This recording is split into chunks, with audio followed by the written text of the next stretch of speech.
Okay, salamat Pastor Mar sa pagpapakilala mo. Mga kapatid, sa pong kagalakan na ngayong umaga, mula Pilipinas, narito ko ngayon para maging kabahagi ng inyong gawain. At nagpapasalamat po ako sa Panginoon dahil bagamat ako po ay 3 years pa lang pastor, nadarama ko na po na dahil inile-level up ng Panginoon ng FCC, nadadamay po ako sa pagle-level up. Parihin po natin ang Panginoon, palakpakan po natin ang Panginoon. Okay, ngayon po linggo neto, patuloy nating ang topic natin, patuloy na tinatalakay is about the power of the cross. Alam natin lahat na because of the cross, we are forgiven. Amen? Amen. At habang nakapako sa krus ang ating Panginoong Kristo, nangusap po siya ng pagpapatawad. At dahil dapat tayo ang nakapako sa krus, inako niya ito para patawarin tayo. Dapat tayo ang nagdurusa dahil tayo ang may kasalanan, nagawa pa ng ating Panginoong Jesus habang siya nakapako sa krus ang salita ng pagpapatawad. Mga kapatid, hindi lamang dapat alalahanin natin ang cross. Dapat, ano ba ang dapat maging tugon natin sa cross? Ano ang dapat maging tugon natin sa dakilang pag-ibig ng Diyos? Ano ang dapat maging tugon natin sa kamangha-mangha ng ginawa ni Jesus sa krus? Siya yung nagdusa, siya yung nagpakahirap para mapatawad lang tayo sa ating mga kasalanan.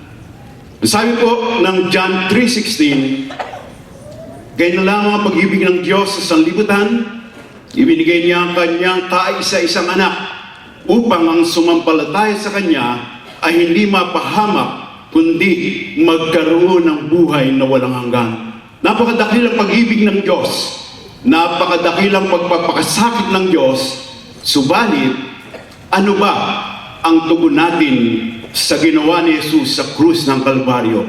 Sabi mo ng Bible, maliwanag po, nais ng Diyos na ang tugon natin sa kanyang sa krus ay yung magkaroon tayo ng isang tunay at malalim na pananampalataya sa kanya. Ang sabi po sa ating text ngayong umaga, paki-plus lang po, yung Roma chapter 1 verse 17, ang sabi po diyan, sabay-sabay nga po nating basahin. Inihayag ng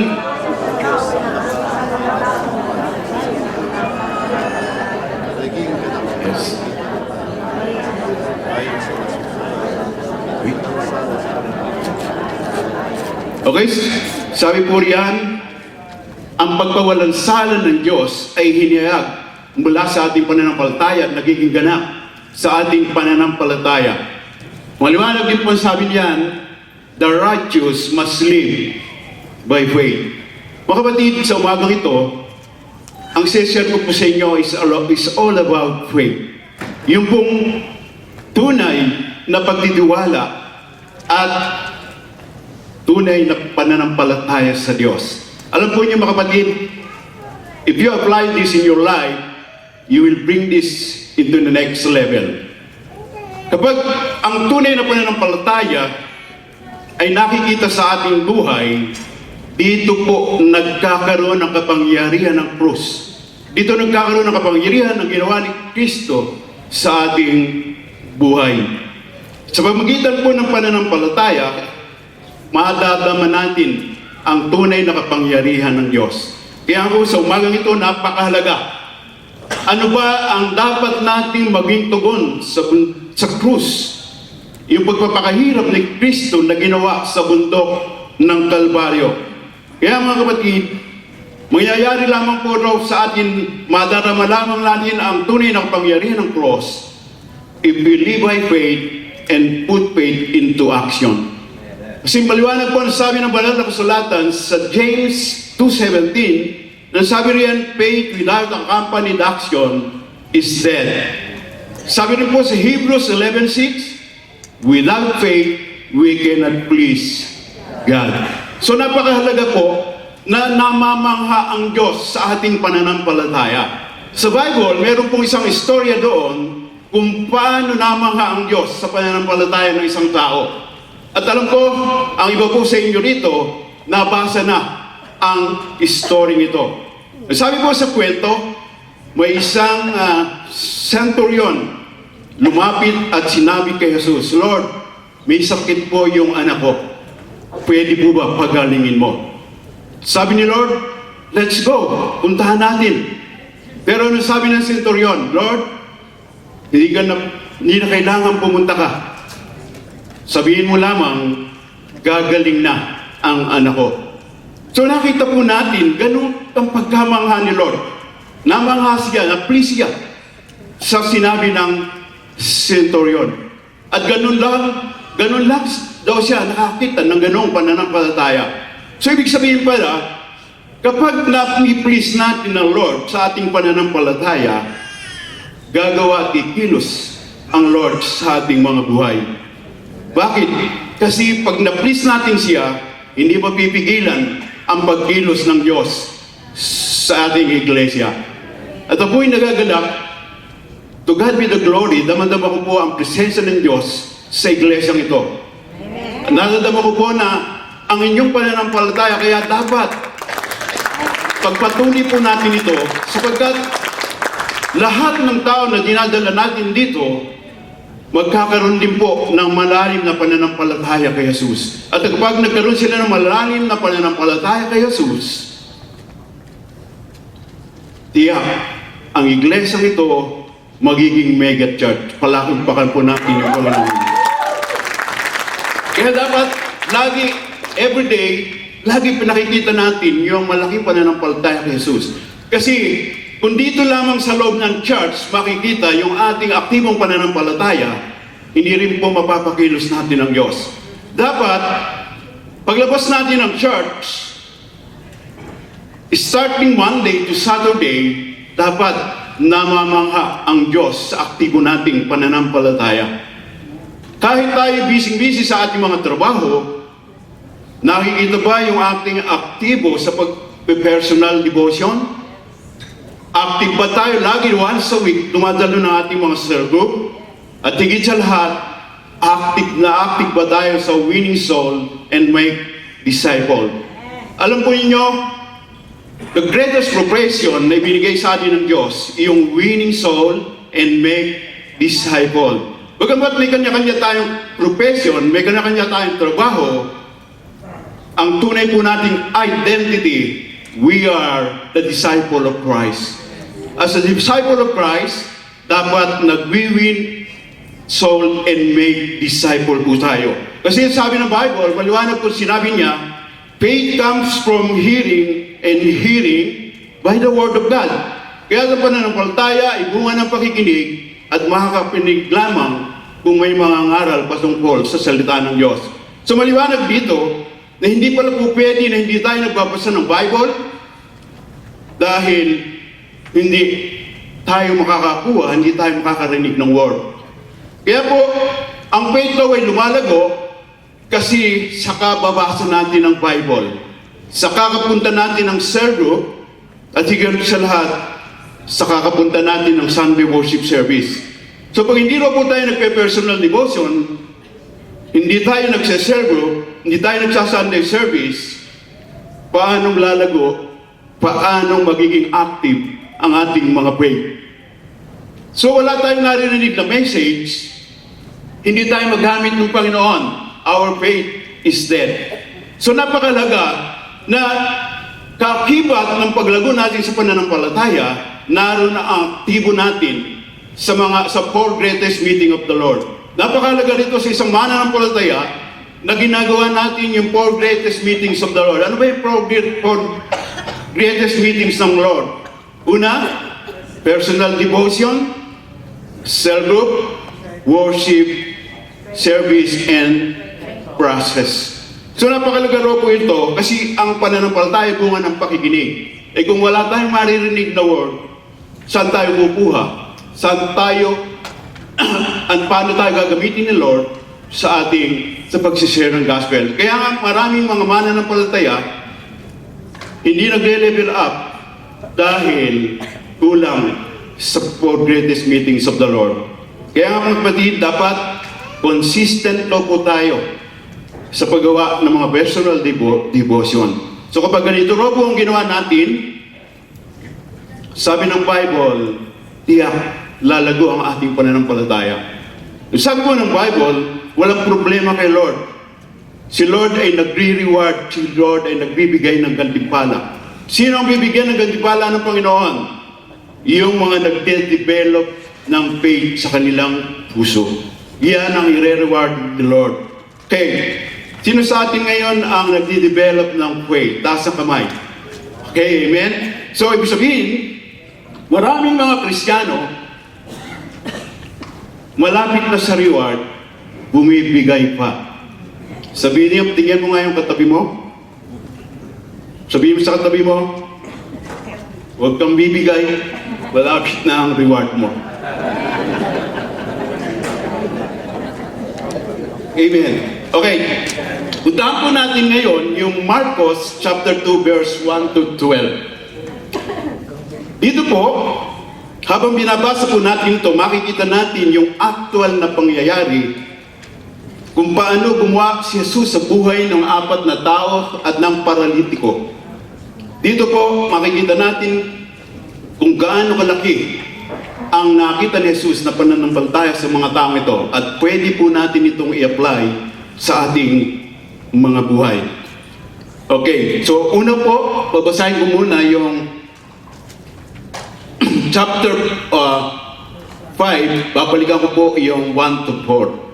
Ang sabi rito, na makita ni Jesus kung gaano kalaki ang kanilang pananalig, sinabi niya sa paralitiko, "Anak, ipinatatawad na ang mga kasalanan mo." Mga kapatid, nakikita natin dito, anong ginawa ng paralitiko para siya ay patawarin ng Panginoon? Nakita ng Panginoon yung laki ng kanyang pananalig. Pero, tingnan natin yung nangyari sa verse 6 hanggang 7. Sabi rito, may nakaupo roon ilang eskriba nagsaloob ng ganito. Bakit nagsasalita ng ganito ang taong ito? Kalagpastanganan sa Diyos, iyan. Hindi ba? Diyos lamang ang makapagpapatawad ng kasalanan. Mga kapatid, nakikita natin dito, hindi na alam na si Jesus ay God. Hindi nila alam na si Jesus ay pwede magpatawad ng kasalanan kasi siya nagkatawang taong Diyos. So pagdating sa verse 8 to 11, ganito po yung sinasabi. Sabi sa verse 8, talus ni Jesus ang kanilang iniisip. Kaya sinabi niya, bakit kayo nagsasalob ng ganyan? Alin ba ang lalong madali ang sabihin sa paralitiko, ipinatatawad na ang kasalanan mo, ang sabihin tumindig ka, dalhin mo ang iyong higaan at lumakad ka. Patutunayan ko sa inyo na dito sa lupa, ang anak ng tao ay may kapangyarihang magpatawad ng mga kasalanan. Sinabi niya sa paralitiko, tumindig ka, dalhin mo ang iyong higaan at umuwi ka. Tumindig naman ang paralitiko, binuhot ang kanyang higaan at umalis. Na nakita ng lahat, sila ipawan ng igilalas at nagpuri sa Diyos. Hindi pa kami nakakakita ng ganitong sabi nila. Mga kapatid, saan nagsimula ang pagkilos ng Diyos sa 4 na tao at paralitiko? Hindi ba kumilos ang Diyos dahil sa kanilang pananampalataya? Alam mo nyo, gumagalaw ang Diyos sa mga matitindi ang pananampalataya. Kaya nga sabi ko nga kanina, blessed na blessed po ako sa church nito kasi nakikita ko kumikilos ang Diyos sa iglesia nito. Kaya po, patuloy po tayo na ipakita natin sa Diyos yung ating matinding pananampalataya sapagkat nais ng Diyos makita niya na mga taong dumadalo rito, naroon yung matitinding pananampalataya. Mga kapatid, makikita po natin diyan ang pinagaling ni Jesus sa isang paralitiko at ang paralitiko ay hindi makagalaw. Subalit, ang nagpagalaw sa kanya ay ang pananampalataya ng paralitiko, kaya siya ay napagaling ng ating Panginoong Jesus. Pero, tingnan po ninyo, makikita po natin na bago pinagaling ni Jesus yung paralitiko, ang paralyzed lang sa kanya ay yung kanyang mga paa. Pero, ang kanyang pananampalataya ay active na active. Nakita natin na sa laki ng kanyang pananampalataya, napakilos niya ang Diyos sa kanyang buhay at siya ay pinagaling. Alam po ninyo, kahit simple lang daw po ang ating buhay, kahit tayo hindi mayaman, basta active na active ang ating pananampalataya, sapat na. Alam po niyo, ang gusto ko po rito sa paralyzed man, their faith is active. Nakita po natin ang pagiging aktibo niya sa kanyang pananampalataya.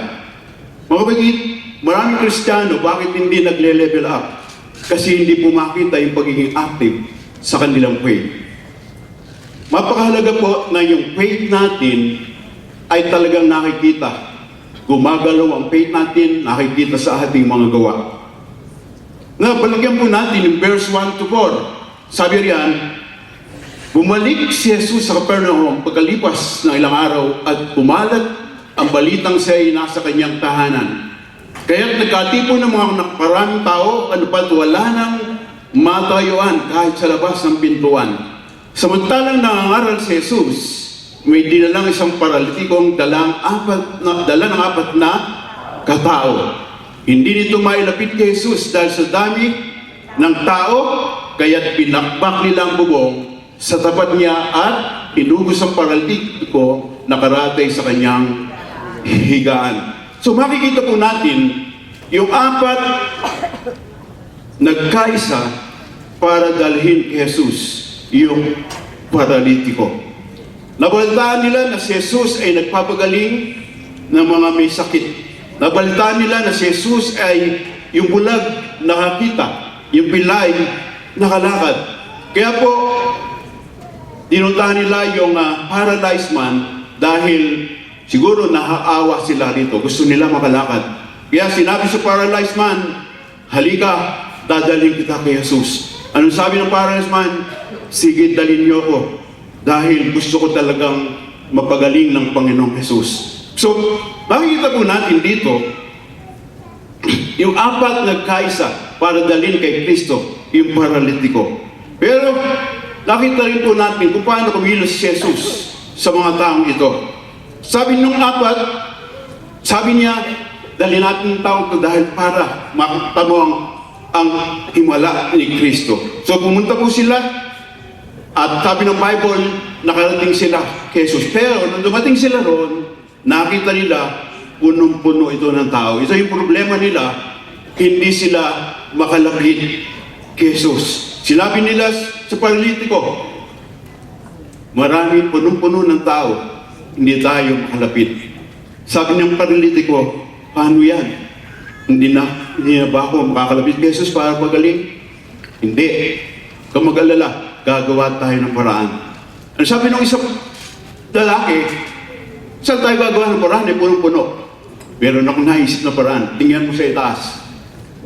Doon tayo dadaan sa bubong. So sabi ng Bible, nakarating yung apat, yung paralitiko sa bubong. Pero, nakita nila na pag gustong mayroong paraan.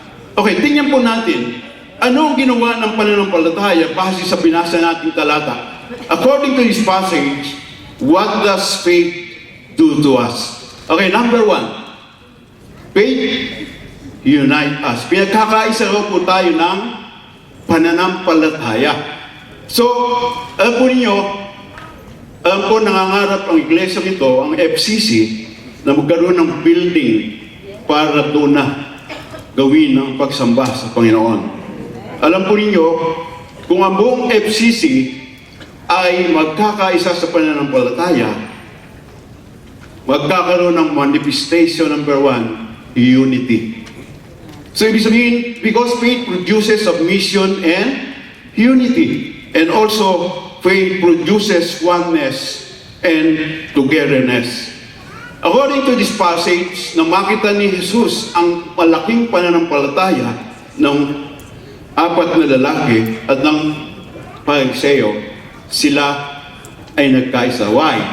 Dahil mayroon silang malaking pananampalataya. So ibig sabihin pala, pagkat ang bawat tao nagkakaisa ng pananampalataya, napapakilos natin ang ating Panginoon Diyos.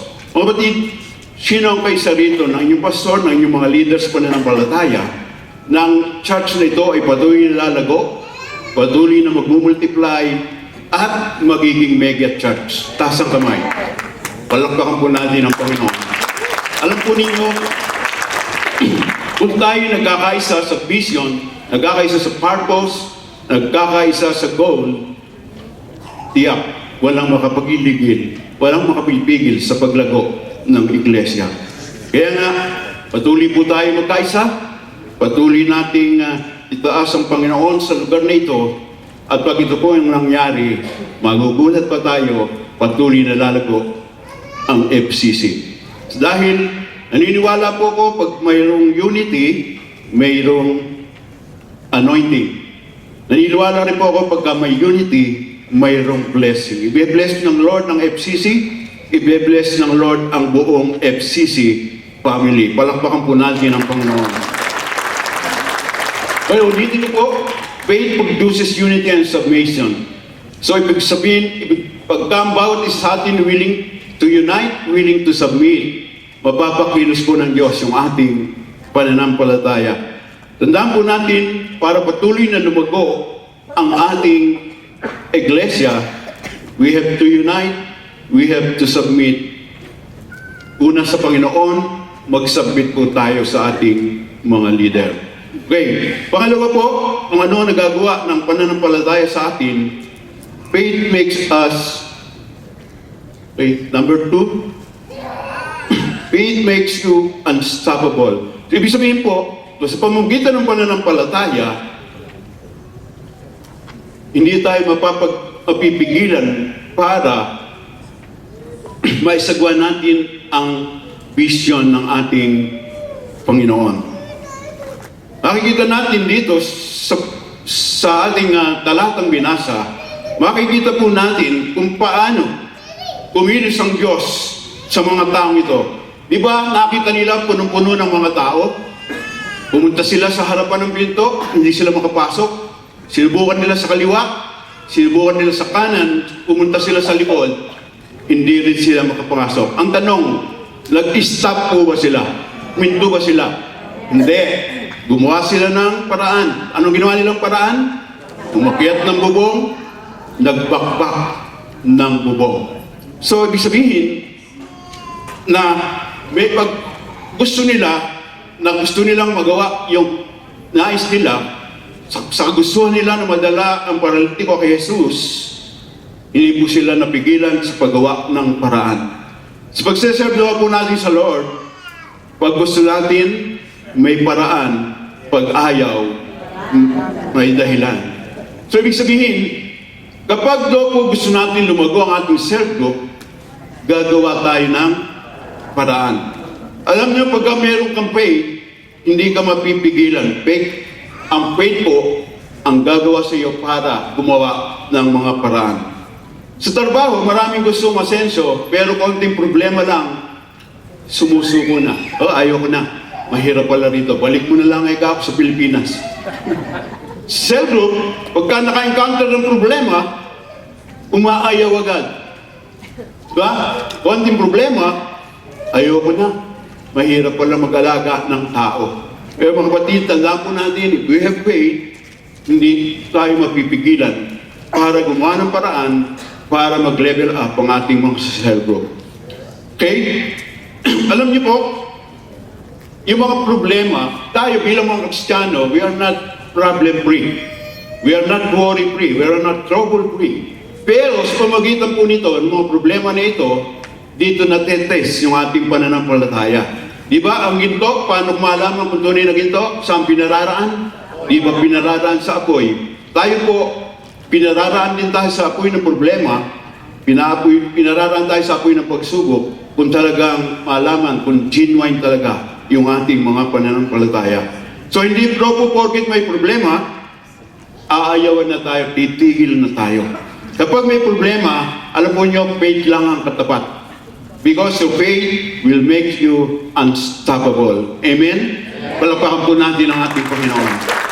At and number 3, faith will make you unusual. Gagawa ka ng mga kakaiba, gagawa ka ng mga pangkaraniwang bagay dahil sa pananampalataya.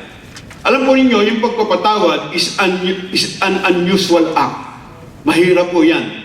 Pero dahil sa pananampalataya, magagawa po nating magpatawad. Dahil sa pananampalataya natin kay Jesus, magagawa natin magpatawad kahit na sila nagkasala sa atin. So, ibig sabihin, sa pamamagitan ng faith, gagawa tayo ng mga unusual act, yung mga di pangkaraniwang bagay para maisagawa natin yung vision ng ating Panginoon. Alam po nyo, yung mga taong mayroong strong faith, gumagawa po yan ng unusual, hindi business as usual.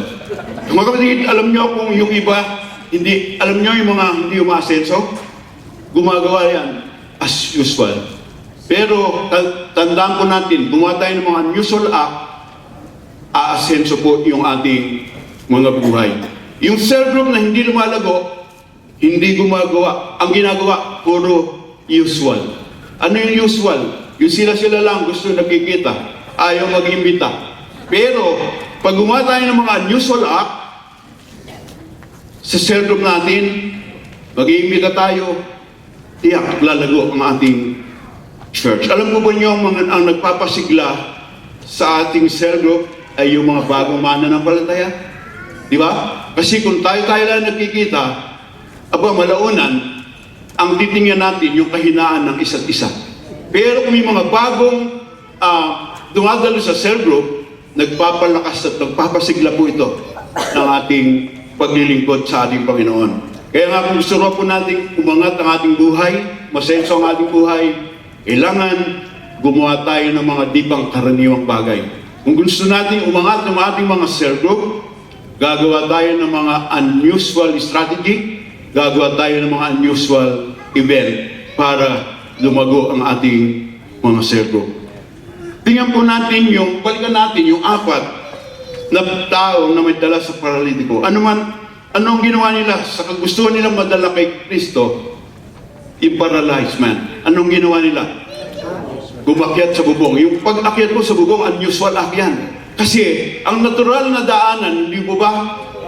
Isa baba yung pinto. Gumawa sila ng unusual act dahil sa kagustuhan nila madala sa Panginoong Jesus, yung paralyzed man. Nakakita na po ba kayo nakakita na ba kayo ng bahay na ang pintuan ay sa bubong?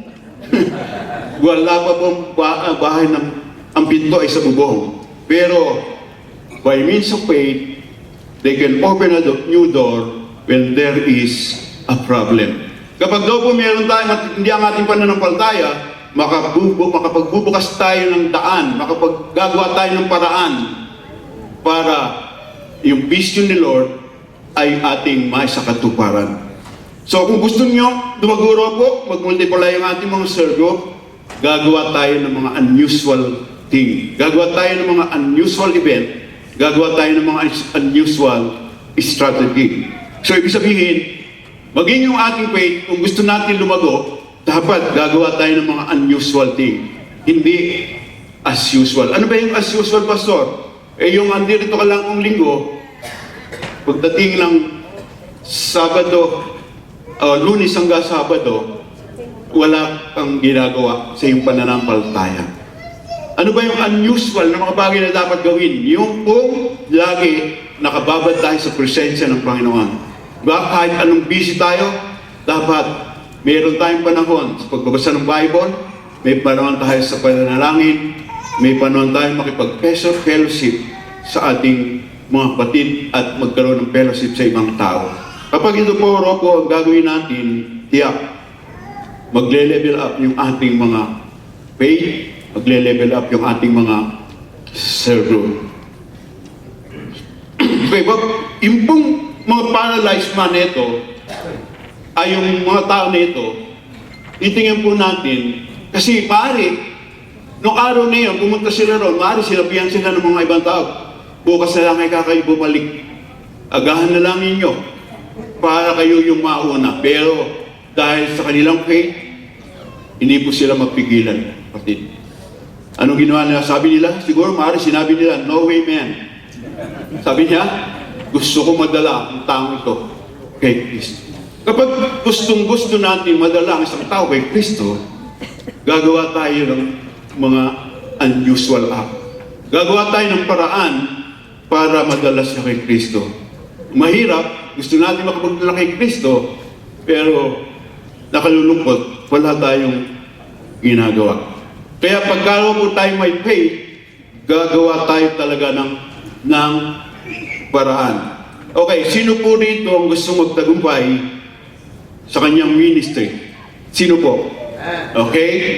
Gumawa po tayo ng mga unusual thing. Jack, magtatagumpay po tayo. Alam nyo, yung prayer is an unusual act.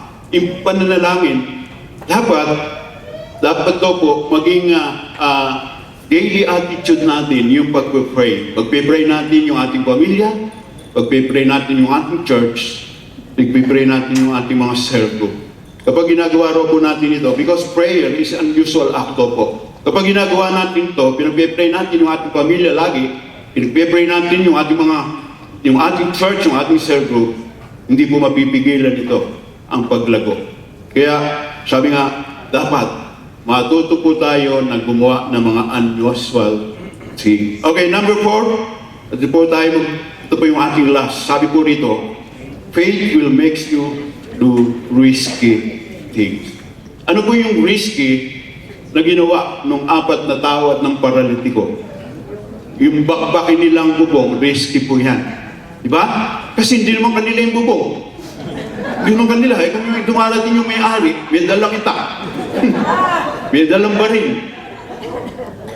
Diba? Risky, mga kapatid. So, ibig sabihin, kapag mayroon tayong faith, gagawa tayo ng mga risky thing para maabot natin yung layunin ng Diyos.